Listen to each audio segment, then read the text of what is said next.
Bienvenidos, señoras y señores, to another episode of the Bleed Lows podcast. This episode of the Bleed Lows podcast is brought to you by Bet Online. Bet Online is your number one source for all your betting needs. Get the latest odds, lines, and matchup reports for baseball, football, college football, boxing, golf, and more. Bet Online continues to be the fastest and easiest way to place your wagers, including live betting, and your favorite casino and card games are available to play right from your phone. So head to the website or use your mobile device to sign up today and get in on the action. Remember to use the promo code BELIEVE, B-L-E-A-V, for your 50% welcome bonus on your first deposit. Bet Online, where the game starts. And joining us on the Carne Asada is our favorite beat writer because he is the best beat writer, and he's also the Príncipe of Miami. And thanks to him, my fantasy or my imaginary football team, as my wife likes to refer to it, is in the lead right now. He covers the Dodgers for MLB.com. Juan Toribio, ¿cómo estás, amigo? Everything's good. And I feel like I owed you one because I told you to start the Dolphins defense. And they gave 48 points to the Bills. So yeah, I owed you one. That one hurts. But thanks for joining us here for an Overreaction Monday. I have a couple questions for you, but I want to start off with this. What did you see in game one? I know you wrote a piece over the weekend, and I want to get into those changes. But your just initial gut reaction when you saw game one, what did you see? Yeah, I think honestly, we're just kind of like everybody else. Like, I think a lot of people think we're just kind of like on a computer, but I mean, I couldn't believe what happened to like the third inning. I think it was honestly that shocking. I don't think my 3 years here, I've seen Dodger Stadium just so quiet. People just kind of like upset, sad. And it was bizarre. Like, I don't think I've ever seen it like that. And, talking to some other people, they mentioned kind of the back-to-back Rendon and Soto home runs in 2019. That was kind of similar. But Kershaw's been so good for so long. Even this year, right? Like, he's been their best pitcher this year. And just to not see him get an out until pitch 30-something, like, that was insane. I mean, just seeing rocket after rocket. Alman's kind of misplay to start off the game on my Slack channel here. God, what a triggering noise, the Slack channel thing. But yeah, just kind of seeing like, Alman kind of starting it off with that misplay and then just seeing Kershaw like that. I think it took me to like the third inning to be like, okay, like this actually really happened. So you wrote a piece, and you can read it on MLB.com. The two keys to this series, and I want to focus on the big one, the first one, which was the pitching that you had addressed on there with Kershaw. Now, of course, there's going to be a lot of second guessing, and as I said, this is Overreaction Monday. That people are going to be like, this is why you don't start Kershaw game one. That they should have gone with Bobby Miller, because now here's the thing: the Dodgers have to win 3 out of the next 4. Now, you can argue this all along, but in terms of the pitching, what were those concerns, or what were you looking for in terms of the pitching in this series from the Dodgers?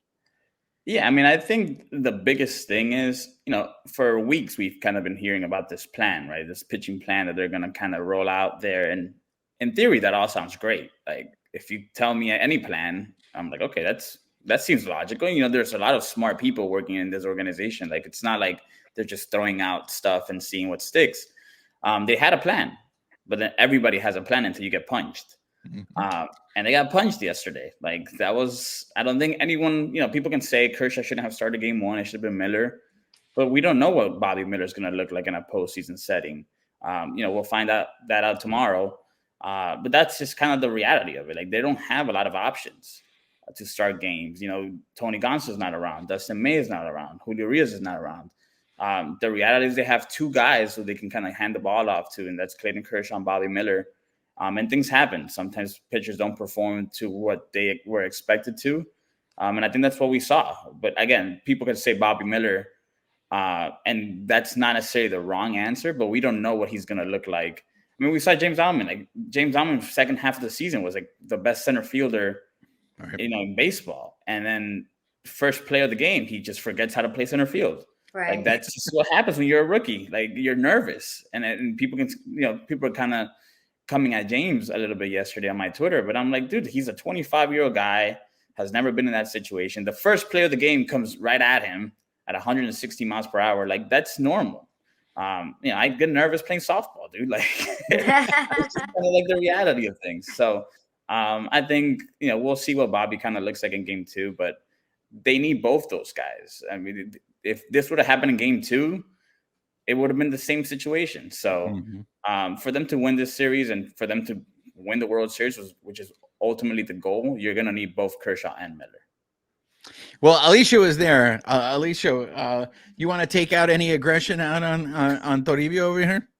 No. I was reading Toribio's stuff, and honestly, the more knowledge helps, because I did not, like so many other, not just Dodger fans, baseball fans. You're telling me that there was anybody on this planet that thought that first inning was going to go the way it did? I mean, it was just so unreal. It was, I was like, what is happening?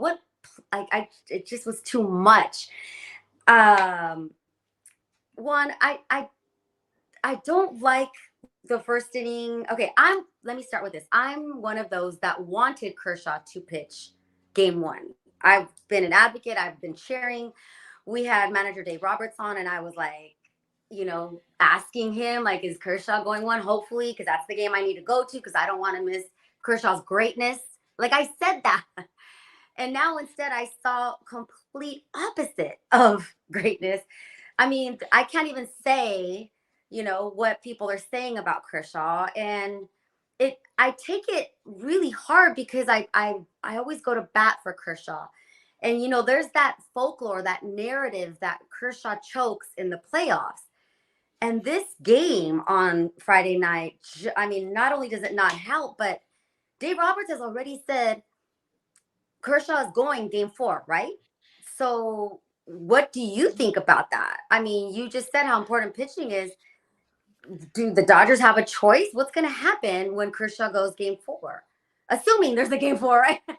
Yeah, if necessary. Right. But, yeah, I mean, I think the thing I would tell people is, like, what's the alternative? Is it going with Lance Lynn or like Ryan Pepio? I mean, sure, Kershaw is compromised. Like, he can say he's fine, but he has the shoulder problem. That's just the reality of that situation.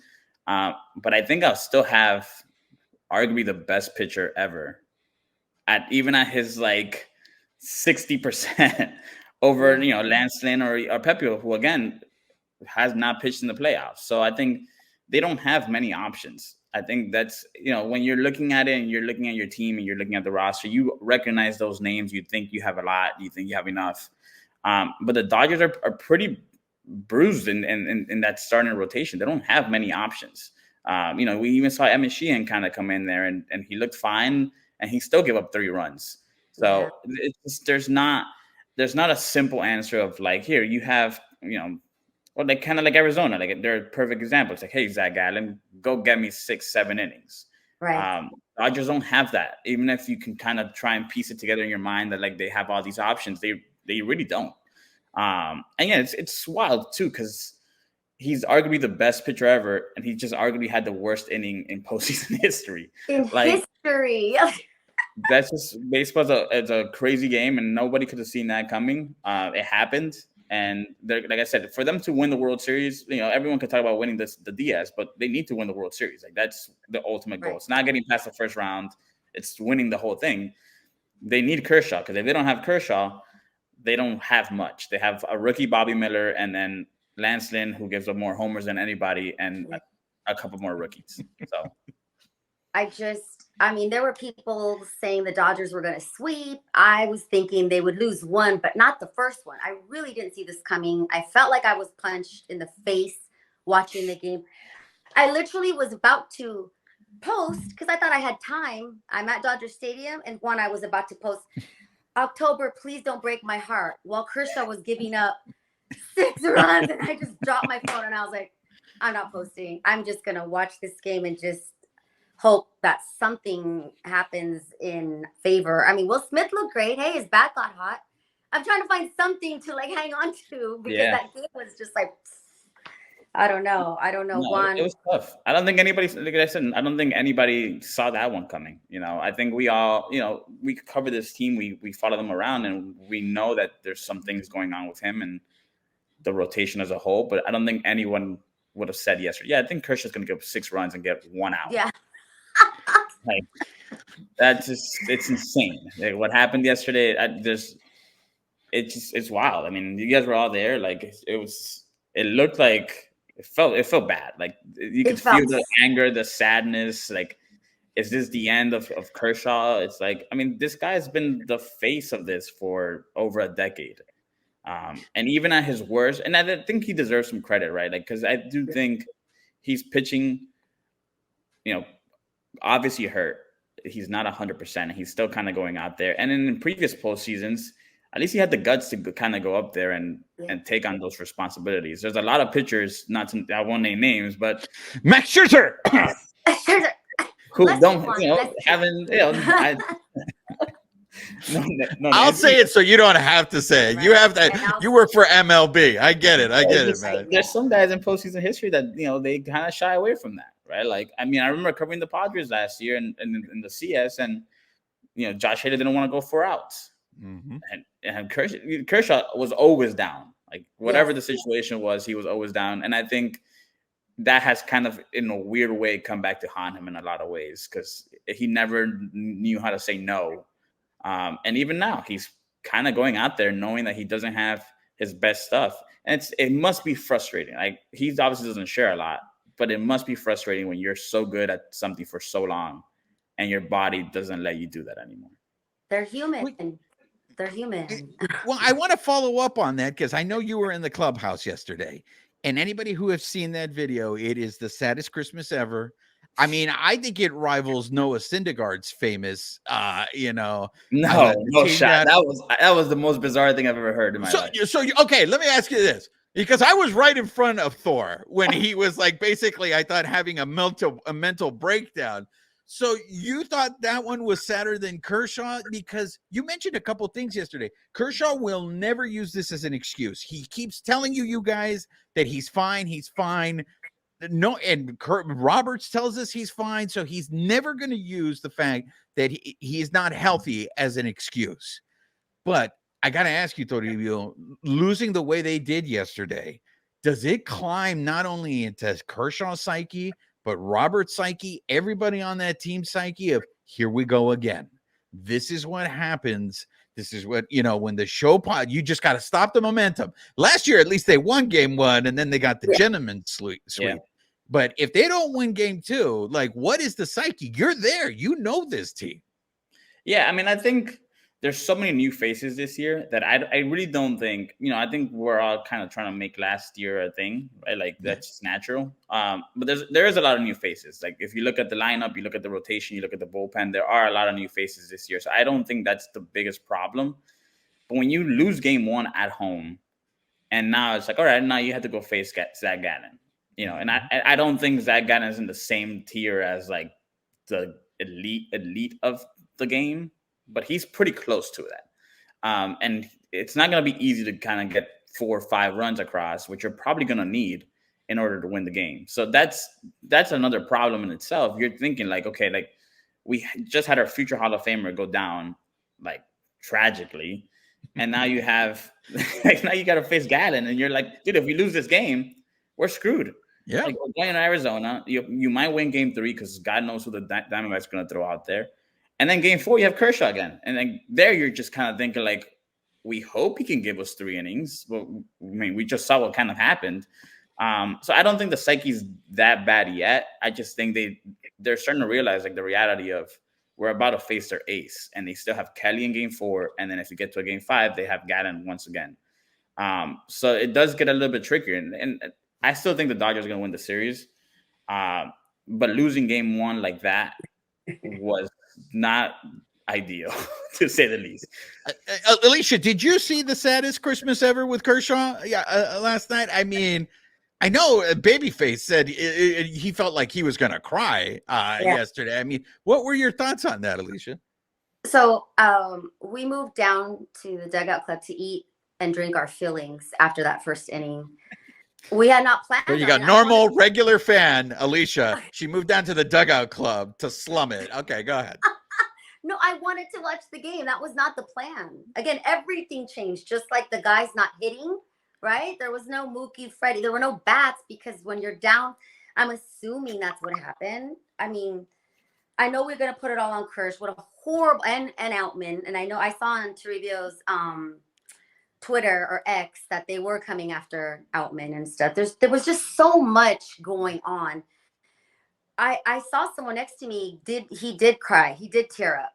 He was also a lot more inebriated than any of us were. But he showed up probably tipsy, and he was just staring out at the TV at the bar and the club and was just like, I can't believe this is happening. Then he tried to get his partner. He's like, let's just go down the street. We're going to the USC game. I was like, oh no. Even sadder. Right? 3 overtimes. Don't get me started. Yeah, yeah. Arizona yesterday. Oh man. Yeah, what is happening? Again, the odds are that cannot happen again, right, Juan? Like, again, you travel with the team, you know this team. The odds are, I very much like that you called the Dodgers are still going to win. But I just hope that there are not external factors, because I did hear a lot of people last night blaming the break, the bye, the time off, because 3 of the 4 teams that had the week off lost.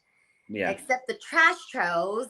And I think it's because they have Dusty Baker, who is awesome. I don't get it. I don't even know what's happening. Yeah, I just want to hear you say that the odds are it is not going to happen again. I mean, it's just, are you a betting man? Because well, the odds are probably, I mean, I actually don't know what the odds are. I can't imagine they're good though. I mean, I think the Dodgers would probably be favored, like still, I guess. It just, and Bob yeah, it's tough. I mean, I just find it hard to believe that they're gonna go down to the D-backs. But I mean, I find it hard to believe they were going to go down to the Padres last year too. So, right, it just kind of, and that team was a lot better than this year's team is. So that's kind of the concern. I just think they kind of limped through the finish line with the pitching staff, and they can all come up with all these plans. The opener was one of them. Where's that at now? Like now they're just like, no, we probably won't go opener. They're just they're kind of, like I said, everyone has a plan, and the plan sounds great until you get out there and then you give 9 runs in the first 2 innings, and then you're like, oh wait, this plan's not like alive anymore, right? Like now we just got to survive and move on to game 2. It wasn't an ideal start, and you're trying to win the World Series. Like I think that's the biggest problem with losing game 1, and like say this series goes 5, then you're kind of compromised for whoever you play in the CS, whether the Phillies or the Braves. So. I think everyone's given last year. Everyone's just like, just get out of the first round. Get out of the first round. You're trying to win. You're trying to win the second round too. So just the overall start wasn't ideal. But again, then they could just go out and win the next 3, and then we're all just kind of like, oh, you see, like nothing happened. It's just right now it doesn't feel that good. If you're a Dodger fan, like I totally understand like the sadness that kind of comes with it, because. That was tough. I mean, there was a legit sadness in that stadium. I was sad. My guys were sad. I'm not sure if Juan was sad. I think he might have been mad. But there were. I was mad, but for different reasons. I was mad for and I don't want to put Toribio in that position because he works for MLB. But I will say this, and we'll talk about it later. I am submitting that as Exhibit A as to why Bob Costas is in my fight club. I think Bob Costas was completely out of line last night. And there's nothing that pisses me off more than the pomposity of someone who feels the need to show how much smarter he is than everyone else. And that's what was pissing me off. I mean, Bob Costas, to me, go back to 1927, bro. That's the baseball you like? Go get in the fucking DeLorean and go watch that. I can't stand. Go ahead, babyface. I don't. You're just getting my blood pressure up. I want to be respectful of Juan's time. He's got to go anyways. Sorry. No, I want to ask Juan. So you don't think? I know we hear about this layoff, like Alicia was saying. Like, there's got to be something to that, because like you had the 3 100 team wins lose yesterday, and they all had minimal offense, right? And the Dodgers are going up against a guy that they've pretty much taken care of his entire career, and they didn't do anything. And then right now, Rangers are up on the freaking Orioles 9-2. It's like, I mean, there's got to be something to that layoff, right? I mean, what's going on? So yeah, I mean, I think if you look at it on the surface, I'm sure there is. I mean, baseball is played every day, and then you tell someone, you tell a team you're not going to play for 5 days, and then today's off day is just a nightmare. Like that doesn't make any sense. That part I'm not in favor of. But then again, it's like Alicia said, the Astros won the World Series last year, and they had a bye week.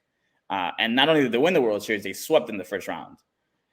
They won yesterday. Yeah. And I don't think I think the Dodgers, had they not fallen behind 9-0 in the first 2 innings, they probably get to Kelly at some point. They'll never admit it, but you're down 11-0. You're not putting up your A at bats up there. So, the crowd was gone. Like, there was no need for you to kind of start showing things at that point in the game. So I don't know. And the Dodgers also won Game 1 last year, which Freddie Freeman made sure to remind us, because someone asked him about the layoff, and he was like, "Well, we won Game 1 last year." So that wasn't necessarily the problem. It was just kind of when you got to Games 3 and 4, and they kind of ran out of pitching, and then the offense just kind of went away forever. But I think maybe. I mean, it's so hard though. It's just the Braves had opportunities yesterday, they just didn't, and the Phillies might just kind of like own them in a way, which is like weird. There's like momentum, these guys that didn't have the time off, you can feel it. It's I think there's something. I think that's the biggest thing. Philly, like they got momentum, Yeah, I think there is something to like playing a playoff game and winning it, and then like being hyped up going into, and like the D-back. I think maybe the biggest advantage of it all was the D-back were talking about how Milwaukee kind of prepared them for Dodger Stadium, because they were like, this was perfect. We went to Milwaukee, which is a pretty hostile environment, but it's not Dodger Stadium, and we kind of got our feet wet. And now we went to Dodger Stadium, and it's like, all right, whatever. Like, it's a little bit more, but we're not like shocked by it. If it goes like from Chase Fields, the last day of the regular season, which I'm sure was dead, to like Dodger Stadium, you're like, oh my God, you went 0 to 100 like super quick. So I think maybe that's the advantage that some of these teams have. But again, like, it's so hard to argue because the Astros won the World Series last year. Like, I think that's the hardest part. Like, had the Astros also gone down last year, I would have been like, yeah, for sure. But they didn't, and we'll see what kind of. And like, I think the Orioles are an example of, it's a young team, and they don't necessarily have like those aces in that rotation. And the Rangers are also really good. They were like the best team in baseball for like the first half of the season. So there's also different factors to that. And like the Phillies have Bryce Harper, and the Braves don't know how to stop him. So there's just a bunch of different things that kind of go into it. But there has to. I mean, I'm sure there is something to it. Like, long way to answer that. I'm sure there is, but it's hard when the team that won the World Series last year also had that bye week. And there you have it. I want to be respectful of your time, Toribio, the Príncipe of Miami, joining us and giving us. The thing is you're not a homer. You cover the team and you tell it the way it is, and I appreciate that. And calling it out, because the Astros, as much as everybody wants to say it, the Astros found a way to do it. So everywhere else, it just seems like it's an excuse, because the Astros can do it. So that's something we'll discuss at another time, Toribio. But if things don't work out for the Dodgers this year, I don't know how you figure, but something is definitely the postseason. Something clicks for them that just goes off the rails. So, but thank you for coming on the show again. Can you let our viewers, our listeners know where they can find you, where they can read your stuff? Yeah, you can read my stuff at MLB.com, Dodgers.com. I guess that would be easier if you like on the app or whatever. And then you can find me on Twitter or X, whatever you want to call it, at Juan C. Toribio. I guess I don't tweet that much anymore, but I'll be tweeting during the playoffs. So that's where I'll live in front of my computer. You tweeted last night. I was reading. I did tweet. I tweeted some of the sad quotes. Yeah, you gotta know your crowd. Like when people are sad, you just gotta give them a sad one, so they can kind of like, oh, okay. And then like when they're happy, you give them a happy one. It's just kind of like, it's all part of it. The man knows his audience. Thank you very much, Juan. Appreciate it. All right, guys. Thank you. And a big thank you once again to Juan Toribio of MLB.com. He is the Dodgers beat writer for MLB.com. So you can read all his stuff, as he said, on the Dodgers website. Before I go on my Bob Costas rant, I do want to, both Babyface and Alicia were there in game one. And Toribio had hinted to what the environment was like at Dodger Stadium. So I want to get your guys' reaction to that. Princesa, how was it for you? From what I understand, the environment was great up until the game started, and then all of a sudden, it was not so great. It was just like you just mentioned. The beginning, we were there hours early ahead of time. Everybody's feeling good. Dodger fans happy. They had the live band. Everybody's eating, drinking, getting ready for Arizona because nobody fears the Diamondbacks. And I spoke to a bunch of people, took pictures. Everyone was just in such a good mood. And I did not meet one person who was nervous about Kershaw pitching. I do know of Dodger fans that don't like Kershaw pitching game one, but they were just like, it's all good. After that first inning, went down, I'm in my seat, and you just hear people shock. Then they were, like aghast, like, what? Another one. It was like DJ Khaled, another one, like just over and over. I did not react. I was staring, and I just felt so bad for Kershaw, for the Dodgers. There was a little kid sitting with parents, and they didn't understand what was happening. The little boy did not understand why everyone around looked so heartbroken. Then people got angry. I don't know if you saw this, Babyface, but there were gentlemen behind us who were now cussing, calling Kershaw names, calling Robertson names for putting Kershaw in. It just so many emotions in one half of an inning. I mean, it was just disbelief, Juan. I was in shock. I didn't get sad or angry. I was in shock for that first inning. Babyface. Before we get Babyface's reaction of what it was like from the press box, I do want to get your reaction on this, Princesa, because I know you have some feelings on this. There is a video going around, and I don't know if it's genuine video or if it's a staged video of a Dodger fan taking off his Kershaw jersey and throwing it on the field. Now, if it's for symbolism purposes, I totally get that, because I do feel, and you have just said this, there is a palpable anger in this Dodgers fan base. And I want to get into that first, but I want to get your thoughts because you have a theory on that video, right?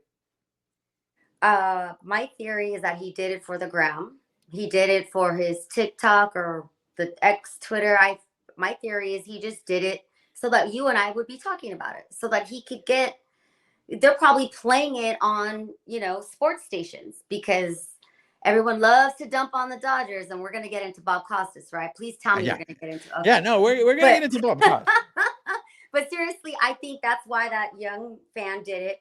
And I was joking, saying, I'm sure he ran back down and grabbed it. As soon as, he turned to his friend that was recording, he's like, you got it? All right, cool. And then ran and grabbed his jersey. I mean, I see that quite often, people doing things like they're out there for the community, volunteering, raising money, all of that for the gram. And then as soon as the cameras are off, I mean, I've seen that at a professional level in news. As soon as the cameras are off, you see the true person. It's just for the camera. Because I mean, that has no place for me. Baseball is romantic. It breaks your heart, especially October. But yeah, I don't think that was real.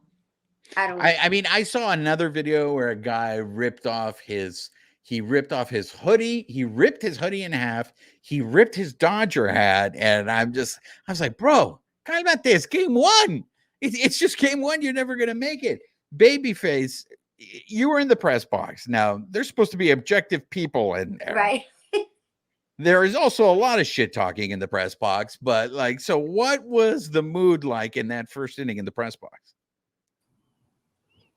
So yeah, I mean, the beginning of the game, right? You have the introductions, everybody's like looking out and filming, and you have And the friend of the kindness, flyover. Eric Carroll's threw out the first Yeah, pitch. yeah, the carols throughout the first pitch. You have the flyover, so everybody's like, all right, excited, right? Feeling, and then the first play of the game, Outman drops that ball, then another single, another more, couple more hits, and then the home run.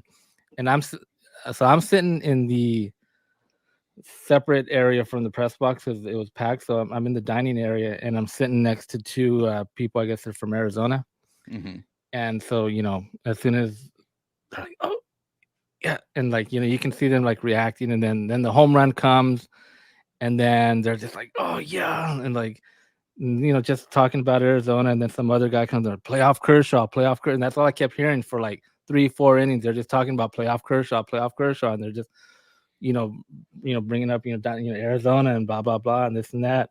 I'm like, okay, whatever. It's like, but yeah, I mean that's how it was. I mean, I get it, and I mentioned it to you the other day. Like, it's kind of scary just because I sat in for when they were talking to the D-backs in the media day, and they were talking to Lovello, and they're talking to Hall and Mike Hayes and some of the players, and it got me a little nervous just because I was hearing.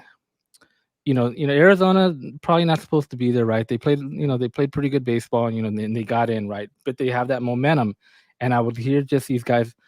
They've looked up to the Dodgers, right? Derek Hall used to work for the Dodgers, right? Yeah. They see the Dodgers, and that is what everybody wants to be. They want to be where the Dodgers are at. They have a lot of respect for the Dodgers, but they know that they're a good team, and they deserve to be there, right? And they've won their games.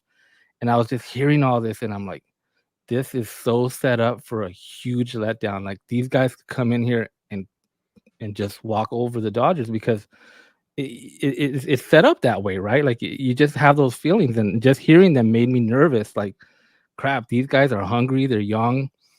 They Right. want it. They want it. Like, I know the Dodgers players have young players too, right? But they've been there. They're there. They're at the top. Like, I mean, is it gonna take for them to completely fall off the top?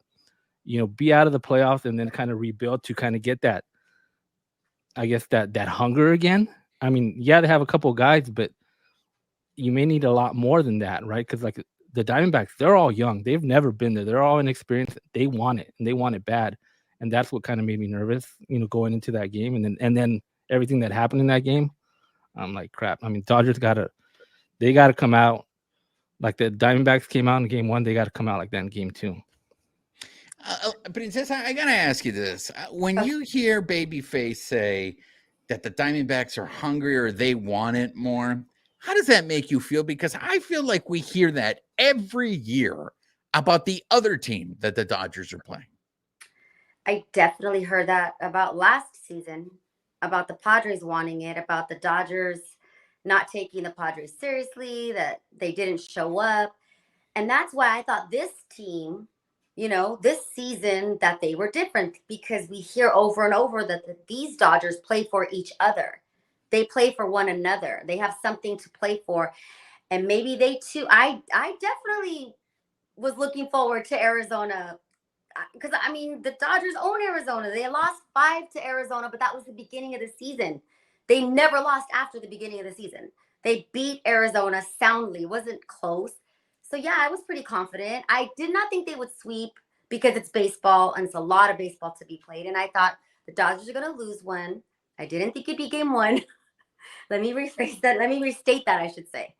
But I do not like to hear that, because what if it's true? I don't want to think that about the Dodgers, that they don't want it more, that they are not hungry. They're competitive. Look at Freddie Freeman. I mean, he's competitive with himself, much, also with other teams. Like, I don't want to hear that. I don't want to believe that. But I mean, what else is there, unless it's the momentum thing? Unless it's like you interrupted MLB, a person who plays baseball every single day, then you sit them down for 5 or more days. Now they have to get back into that routine. And, and baseball athletes are superstitious too, right? So what if they don't like the time off and they just have to get going again? I don't know that they're not hungry. I don't know. Sometimes Los Angeles gets blamed for being too much of a distraction, right? Like there's so much going on here versus a smaller town or a smaller club or a smaller city, and you maybe get caught up in the bright lights and just are like, well, we're already here. Like Babyface said, the Dodgers are already at the top. So do they not want to win the World Series? Because I told you how upset I was last season. We've discussed how I broke up with the Dodgers. Yeah. But they're like that toxico boyfriend that just lures me back. And here I am again going, no, wait, this is just like last season. You said it wasn't going to be like this. Yeah, exactly. So, I mean, this is Overreaction Monday. This episode is Overreaction Monday, right? It's one game. The Dodgers lost one game. But I mean, last year, the Show Pods lost the first game, and then they came back and took the next 3 games. So the Dodgers could do that. I mean, Babyface, you picked them in 4. Amy picked them in 4. I was the only one that said the Dodgers in 5. Like, everybody else was pretty confident. And it could still happen. It's one game. It could be also that the Diamondbacks, give the Serpientes credit. They had a great plan, and they executed it perfectly on Kershaw. Kershaw also left pitches right over the plate, and the Diamondbacks didn't miss. So that's it. Princesa, you were going to chime in with something. I could even chime in with that. The Diamondbacks were not afraid of Kershaw. Yeah. Even though it's Kershaw and he's got a great record with the D-backs. Nope. They were just, to use that phrase again, hungrier, scrappier. Like these young guys, especially, I heard guys or gentlemen yesterday, they were comparing Corbin Carroll to Mookie Betts. They're like, oh, he's the next one. And these are Dodger fans giving these young guys love, but then it just quickly just spiraled. Then they just stopped talking. They weren't saying anything positive. I did see Eric Carroll's, our friend of the Carne Asada, in the dugout club, and all we did was give each other a look. That's, because what can you say? I knew what's that? And we just kept giving each other looks like, Look, you just got to have, like they always say, you got to have a short-term memory on this. You just got to flush it. It was a horrible game, and you just got to hope. Look, if the Dodgers come back and they win, now, I mean, the Serpientes have a very young team too. So what happens when the pressure is applied to the Serpientes? So far, they've been able to handle it. If the Dodgers don't win game 2, and because one of the things that we haven't talked about, and we'll save it for after game 2, was the offense didn't look very well in game 1. The Kershaw is taking all the heat. James Outman, which I think unfairly is taking too much heat for this. Okay, yes, he made an error. If he catches that ball, the Diamondbacks score 4 runs instead of 5 in that. The Dodgers only scored 2 runs in the game. So right now, the Dodgers offense is getting a pass because of what happened to Kershaw. But if game 2 happens and you see the Dodgers only score 2 runs or they get shut out again, that's the same thing that happened last year against the Show Pods. Where was the offense? Yes. Where did the offense go? So we'll save that conversation for another time. There's a couple of things that I want to get into before we end this episode. One is the Princesa talked about it, the palpable anger that Dodger fans have out there. And that is frustration because when they saw game 1, they are reliving the trauma. It's what La Princesa said, where she's about to go on sabbatical again right now, fairly shortly. I mean, Dodger fans are frustrated because every year it's like what the Princesa said, hey, this year's going to be different. And it's not. Every year it's the same thing. And we talked about it briefly with Toribio. We'll have to see how this postseason ends. But if the Dodgers again fall short and they don't even get out of the divisional series, this is a real thing I think that they have to discuss. And that is 11 years of postseason baseball, and the postseason, something happens to them because they don't perform the same way they do in the regular season. So there's many reasons we can get into that. I want to end the show with this, and that is my anger towards Bob Costas. For those of you who are loyal Juan, listeners to, yes, go ahead. real quick before you get into your angst with Costas, Yeah. like one thing that we've always discussed too is like we look at the player, like fans get upset, right? Like Yeah. and pissed off, and we always think like, well, the players, they don't seem they're upset, right? They're just like whatever, right? They won, they lost. But I can tell you, last night in the clubhouse, like Kershaw visibly upset, right? Like you Yeah. say, the saddest Christmas ever. Like the players that were in there, you can tell that they were upset. Like they felt it, they were wearing it. I was telling you, James Outman, he came in, he got dressed. Everybody was waiting by his locker because they wanted to talk to him, and he's walking from the backside, and he's walking out. Nobody even knows he's walking out until a reporter saw him, and like you can tell he's pissed off, and he stops him and he's all like, "Hey, can you talk?" And he's like, okay. And he went over there, right? So like, I mean, he didn't want to talk, but he's doing the professional thing and like, you know what, I'm gonna go and answer up. But yeah, I mean, you can tell these guys were pissed off last night, and a lot of guys weren't in there because like I said, they're probably pissed off. But I saw it firsthand that these guys were upset about the loss. So you can't just say like, oh, these guys don't care. I mean, I saw last night that they're pretty upset. That's a good thing, right, Juan? We want them to be frustrated and want to punch back, right? Hopefully. Well, yeah, but I mean, and that's the thing. I don't subscribe to the fact that when people say these guys don't care, it's what Don Trell says, man. Those other guys drive nice cars too, So it's like these things are not just on paper. Yeah, this is why you play the games. Mm-hmm. And it's just hopefully they can bounce back and actually execute. But the thing that is just mind-blowing, I think really intelligent fans who follow the game, I think what the frustration is why is it that other teams can put it together in the postseason and the Dodgers can't? And I think what the frustration is even greater on is the Houston Astros.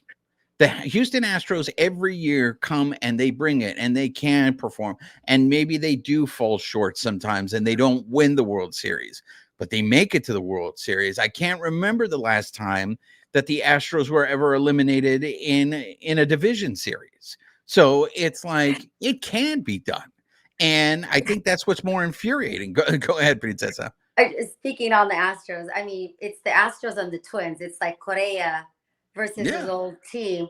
And I'm just like, I can't cheer for either. Like, it's just like, I'm not going to even watch. I don't even watch those games. I just check the score, stay on top of that because I can't. I can't. And I love Dusty Baker. And I believe that is a huge factor. Is the best thing Houston did is bring in Dusty Baker. I think that's a big reason why those guys keep doing it in the postseason. Those guys. Yeah, those guys. I mean, but look, it's just one game. This is an overreaction Monday. We are overreacting to everything we saw in game one. Things could completely change. I'll tell you this, if it doesn't, tune into this show after game two because it's going to get even spicier.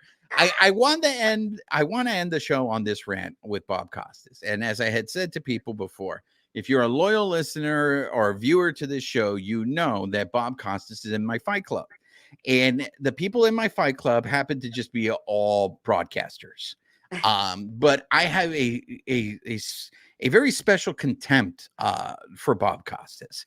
And I'm going to submit the first game of the NLDS as the exhibit as to why I don't like Bob Costas. I will say this. Bob Costas is a very accomplished, he's a very professional, talented, extremely intelligent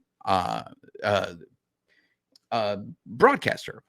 One of the things that I cannot stand is the pomposity when people who are intelligent feel the need to show off how intelligent they are. And last night, I think Bob Costas took it way too far in game one. Clayton Kershaw wasn't even off the field. He wasn't even in the clubhouse. And Bob Costas was already writing his obituary, saying this might be the last time we see Clayton Kershaw on the mound here at Dodger Stadium. This may be the last time. This is the worst playoff performance Clayton Kershaw has always done. And this is how I know that Bob Costas went too far, because he spent the rest of the broadcasts trying to make up for that by saying, Clayton Kershaw is one of the greatest pitchers ever. There's just no explanation as to why he performs this way. And it's like, no, dude, you can't do that. It's too late. You fucked up. You fucked up. You went after the wrong guy. Okay. We're watching it. We're watching the game. We know what happened. Okay. For me, it felt like it was piling on. And this is how I also know it was so bad. Ron Darling, a noted Dodger hater who has, he hates the Dodgers. Right after Costas gives that speech, Ron Darling goes, well, I know how Clayton Kershaw's feeling because I gave up 6 runs in a game once here at Dodger Stadium, which was game 7 of the NLCS in 1988. That was a game that they lost. So even Ron Darling at that point was like, hey, dude, you need to check yourself. You're going in a little too hard. And that's what kills me, because everybody looks at, Bob Costas is a great ambassador of the game. He loves baseball. He goes like, no, he loves fucking trashing people. Yeah. Bob Costas wants to live in 1927. He wants to live back in the 1960s with Mickey Mantle. Well, get in your fucking DeLorean and go back there and watch that baseball. Okay. I live in the now. I live here in the future, and I would like to enjoy this. Okay. As frustrating as it is to see Kershaw get up there and just they were just killing him. There was no soft hit ball. Every ball was hit hard. Okay. I'm still smart enough to know that this dude is one of the best pitchers that ever played the game. Okay. And he's not the only pitcher who's a great pitcher who has not had great success in the postseason. There's a guy named Greg Maddux who was a damn good pitcher. Damn good pitcher. He's a Hall of Famer. And he wasn't very good in the postseason. Okay. I'm not going to sit here and pile on Greg Maddux and say Greg Maddux. And I know people are like, well, that's what you're doing right now on Bob Costas one. And I'm just like, hey, look, this is my fight club. You make your own fight club. Yeah. If you want to put me in your fight club, then you go ahead. You put me in there. I was so infuriated. What pissed me off more was having to listen to Bob Costas yesterday than what was actually happening to the Dodgers. So that is my rant. I'm going to leave it to the Princess and Babyface if you guys want to add anything before we end the show. I would just like to add that I respect your opinion so much. And I know you're a pretty fair guy. I know your nickname is the Prince of Darkness, but you are intelligent enough yourself to listen to others. Okay.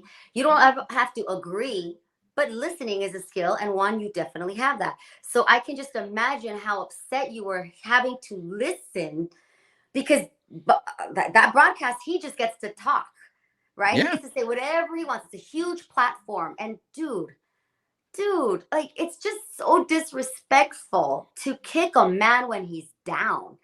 And that's my takeaway, is like, ew. It's like, Bob Costas, really? Like, it's kind of like a bully, like a dick move. Like, you're kicking a man. You don't have to like Kershaw. You don't have to like the Dodgers.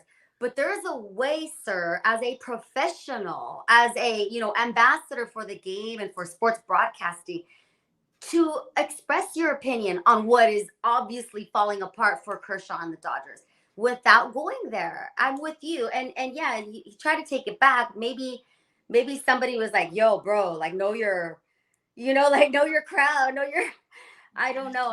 I didn't hear it as it happened. And there are other people that feel the way you do, Juan. And maybe Bob Costas is in multiple fight clubs. I'm going to say this, Princesa. If he's saying this might be the last time we see Clayton Kershaw on the mound at Dodger Stadium, why the fuck would you then spend all this time dumping on him? So when people go back to hey, this is the last time we saw Kershaw, and now this is what I'm going to do. I'm going to hear Bob Costas just dumping on him. I want to read. Here are some tweets about Bob Costas. So I am not the only one that felt like this. Okay. No, you're not. Obviously, all the Dodger haters loved Costas last night because This is the messages that I got from the Dodger haters last night. Am I the only one who thought Bob Costas was fucking hilarious last night? Well, why did you think he was hilarious? Because he was fucking trashing Kershaw, okay? This person decided to tag TNT Sports because the game was on TBS. Bob Costas is awful. He was horrible towards Clayton Kershaw last night. Get rid of him, okay? Here's another one. Paola Herrera. I will never get over how damn rude the commentators were. My God, Bob Costas needs to watch his damn mouth. There you go. Yeah, I mean, look, there's more messages that I could go sample. on. Yeah, that's a sample. Again, I don't know. Maybe he's turning into that old man on, get off my cloud. Like he just has to be nasty and mean. But that is not something that I would aspire to. If I was still in that side of the broadcasting business, that's a lesson on how not to handle game one of an NLD, like any kind of championship game, anytime, especially with a future Hall of Famer and a man who dedicated his life to baseball and to helping others. I mean, Kershaw, that's what I'm saying. I almost felt like after reading what he was saying, because again, I didn't get to hear it, as Bob Costas was saying it. Just reading some of the comments, I'm like, yo, like, is he taking, it's like personal. You know what I mean? Like, it just felt personal. I'm like, ew, Bob, ew. Yeah. And you know what? I would never do this because to me, he couldn't sniff Vince Scully's jockstrap. But this is, to me, another reason why Vince Scully was so great. Babyface, check me if I'm wrong on this. You ever hear Vince Scully ever trash an opponent, ever trash a player? Even when a player did something horrible or was, do you ever, that's the thing to me, Alicia, and I think you brought it up. I think you said it beautifully. And that is, I always felt that Vince Scully had so much respect for any of those players, whether they played for the Dodgers or it was on the opposing team, that he would never resort to diminishing their performance on the field. And I don't know how many announcers, because I really don't listen to that many, follow suit. Like if Vince Scully really is the GOAT and that's who you should pattern yourself off after, some announcers have failed because I felt Bob Costas was very out of line. Babyface, I know you were at the game, so you didn't hear any of this. Any thoughts here? Yeah, I didn't hear that. Just same thing. I kind of just read some stuff and I didn't really know what they're talking about. But yeah, I mean, it's kind of odd that you'd hear an announcer doing that, right? Especially like a player like Kershaw of his caliber, right? Yeah. I mean, Hall of Fame pitcher, right? And to stoop that low to call him out or whatever. I mean, it just makes no sense. I'm thinking about that poor kid that was trying to get his autograph and out in press box row. I think you need to find him and tell him, hey, dude, you don't need that autograph. Yeah, I'm gonna let me tell you a story about the real. I'm gonna tell you this scary monster story. This monster's name is Bob Costas. Look, and I know my apologies to you, Babyface, because I know that I've blown any opportunity of having Bob Costas on this show because he won't come on this show, and I know that I wouldn't even be able to be fair to him in an interview. To tell you the truth, I think it was just the way Alicia said it to me made me realize what it is that really drives me insane about him.